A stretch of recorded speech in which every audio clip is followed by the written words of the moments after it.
You see, no matter how much you earn, do this. Let me repeat. No matter how much you earn, you must do this. And guess what? I know you do have the dreams. I know you do have the aspirations to achieve the financial freedom and all those kind of things. And that's okay.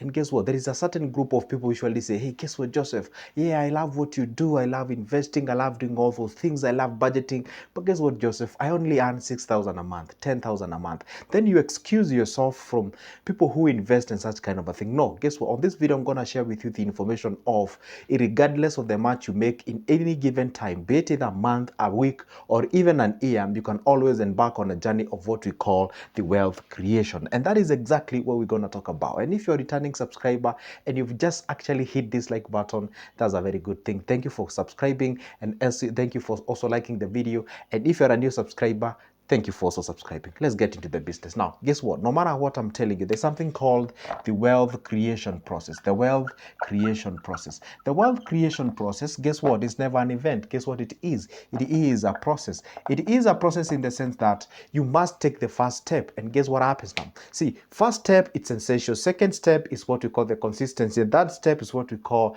the sacrifice. And the other one is what we call the discipline. So when you have all those four things continuously, then you're going to achieve the success. Now, on this video, I'm going to tell you, for example, let's say you earn, let's say 10, 15,000 at the end of the month, because there are people who want this, even there are people who want less than this amount of money. In Kenya, we see an average people, over 60% of people usually earn 15,000 all the way to 60,000. For those who are not Kenyan, 15,000 is equivalent to sort of like $110 or something of sort. Now, guess what happens now? So this amount of money, for example, you can actually, we usually say at least save 20% of anything you want.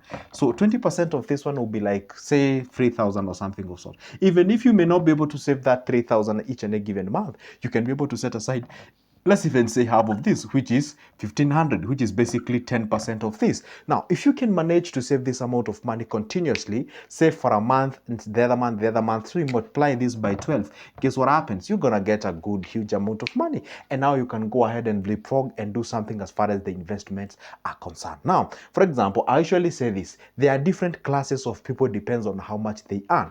We usually have what we call the low incomers. Then we usually have what we call the middle incomers, and then we have the people who we can call them the higher incomers. You can call them rich, you can call them wealthy, whatever the name that you can give them, okay? Now, this what you're supposed to understand is that when you do not have the money, I repeat, let me just even write it down for you to pick every information. For example, when you do not have the much money, for example, you're saving each and every month 1,500. Guess what happens now? You leverage on time, leverage on time. And let's say, for example, you are young at this particular point. Let's talk of maybe you are at 23, up to let's say at 20, even 28 or something of sort, and you manage to save this amount of, sometimes you can even be beyond this amount, this age, and you actually, this is the amount of money that you're saving. So when you do not have much of the money that you can save each and every month, you usually leverage on what? You leverage on time. Okay, and now this is what happens again. So if you do not have the time, you leverage on the what? You leverage on the amount. You leverage on the amount. For example, let's say you are at 45. You are at 45 years, and all of a sudden you have realized, oh my goodness, let's say you have never been watching these things to do with finances, and all of a sudden you just happen to watch Good Joseph, and you're like, wow, I've wasted a lot of time. In 15 years time, I'm gonna go for a retire, and maybe you're earning somewhere. So when you have the small money, you leverage on time. When you have the huge money, you leverage on the amount. What if you do not have the time and you do not have the money? What do you leverage on? You leverage on what you have. Do not appreciate it, but guess what? Appreciate it, but do not be comfortable about it. Let's say, for example, because there are people who are at their 40s, you find somebody who is at their 40 years and above, and you find this guy is earning, let's say, 20,000 a month, 20K a month. And this 20K a month, this is basically like $200 a month.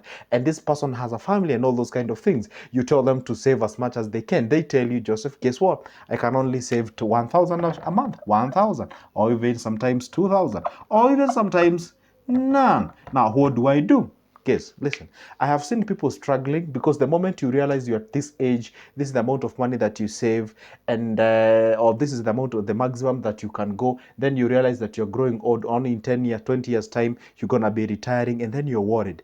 Am I going to rely on my kids? Am I going to again go there and be this kind of an individual that Joseph talked about, that they rely on their kids and what have you? Such happens. So what you're supposed to do is that, see, I always tell you one thing. There are two things in life, okay? Let me just put them down so that you can be able to grasp the maximum information. They say, if you think it, you do what? Correct. You ink it. Number one, there are things that we call the controllables. There are things that we call them the controllables, and there are things that we call the what? The non-controllables, okay? The non-controllables. Now, what happens is that control the controllables in your life. There are things that are out of your control. Control the controllables. We have the internal factors and external factors.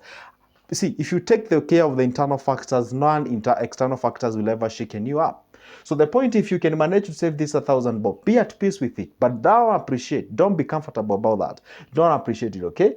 Or should I say appreciate it, but don't be comfortable with it. If there is something that you're supposed to do, and I always tell you this, show up every day. Remember one thing, I'll never forget to remind you this. Success is usually an intersection between 2 points.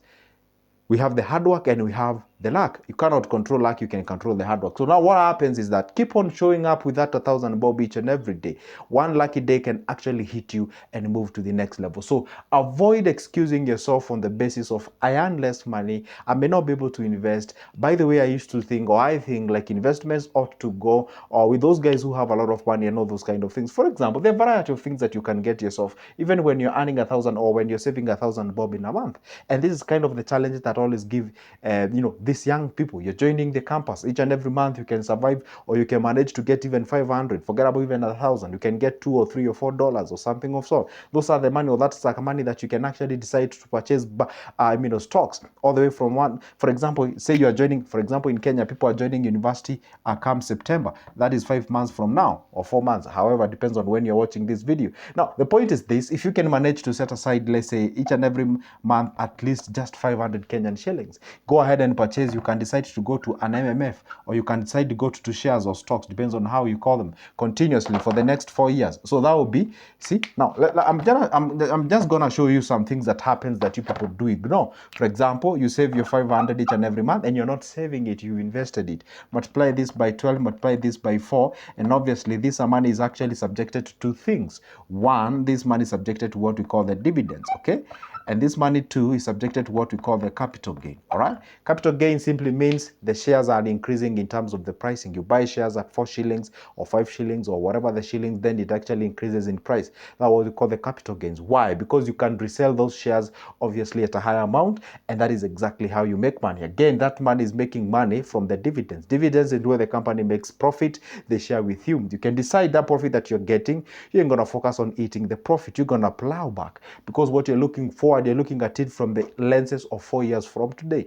And we're going to have a lot of graduates who are graduating at the end of the year, and they are not struggling to get the jobs. Why? You either graduate with that amount of money, you can resell all your shares, get the liquid cash, start a business if you're oriented to that particular area, or you can say, hey, guess what, I ain't going to sell all those shares, I'm not going to withdraw all the shares, I'm going to keep it out there, I'm going to keep on pumping in, and whatever I'm getting in as my returns or dividends, that is what I'm going to survive on, and that kind of a thing. At least may not be able to pay all your bills, depends, again, it can depends on how much you're pumping in, but you're going to be in a position whereby you're not dependent, or you're not surviving under the masses of the people to employ you for you to eat, drink, and do all other those things. So the point is this: no matter how small you say, or no matter how small you earn, focus on saving. And remember what I told you last video: when you're earning small, when you do not have much of the money, guess what happens now? You save. You cannot bypass the step of saving to the investment. It's like asking me, how can I get my own kids without becoming pregnant?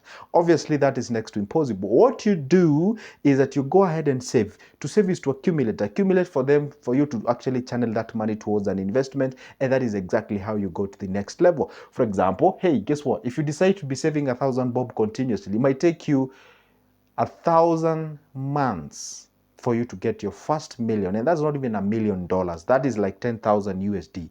That's a Kenyan millionaire. All right. It takes you. And by the way, guess what? That is the information that changed my life. I remember there was a time we were working with my guys, and we worked the lunchtime, and I told them, guys, guess what? How much do you get paid in a day? They say, hey, at a good day you get paid 1,200. 1,200. That's like $12. Is it $12? Yeah, that's like $12 in a day. And I told guys, come on, we're making this house. By then I used to do the interior design and what have you. I told these guys, this guy is building a house worth 36 million. And we are paid 1,000 bob a day. Come on, we need 1,000 months, or rather 1,000 days for us to get their first million. So then we need 1,000 days multiplied by 6. Then it means that we need 36,000 days for us to get that 6 million, assuming we are working day in, day out from Monday to Monday, 24/7. We are not eating that money. We are saving it 100%. How many years are those? And that's the time I realized it's like this equation is rigged. It's like, I think we are not getting it right. I think we are not doing the right thing. And that particular thing, when those things start to kick in, that's the time you realize savings only cannot make you wealthy. That's for true. We do not have any track record of someone who has ever become wealthy by just saving. So what we do is to save. To save is to accumulate. To accumulate is to store, is to bring forth the capital that you take to invest. To invest, that's what now expands the money. The money grows and expands. Remember what I told you last time here? I told you is you can only manage to save aside only 5,000 in a period of 10 years. Guess what you have? $1 million bob. That is it. So how about you save 10? How about you save 15 and all those kind of things? How about in back? Say you actually get paid each and every day, maybe 1,000 bob like I was. All right. How about you survive on 300, or rather you survive on 700 and save the 300? Guess what happens now? You're going to have yourself like 9,000 at the end of the month. Do that continuously. Tell me what is going to happen. And then in between, you hit that target. In between, you get opportunity. You grab the opportunity as you move to the next level. Guess what happens now? Only a fool doesn't change his mind. Do not stick to the basis on the argument of, I'll only embark on savings and investment when I have the salary increment. Have you ever heard of people who argue from that point? Yeah. And the moment you get the salary increment, you do nothing about it. You just rest and relax. Why? Because you have the mentality of only people who earn more are the one who are supposed to save. That is not exactly how we do the things. And guess what? That marks the end of my video. But hey, I have all of you asking me, hey Joseph, how about if I want to talk to you? How about if I want to have a session with you? How exactly can I reach you? My number is always on the description of this specific video. I know you're like, okay, what is that? See, where we have the number of views on this specific video, if you click down below there, there is a small button written more. Click that, then you're going to get my number out there in my email. Shoot me an email, shoot me a text. Let's talk about business, investments, and all those kind of things related to finances and what have you. But again, never forget one thing. Investing is like, not even like, investing is buying a day that you don't have to work in future. That is it. There is no any other way I can actually define it. That is the only way I can define it. For now, it's a goodbye. And never forget, hit that like button, subscribe below, and also comment down on the comment section. For now, it's a goodbye. See you the next one.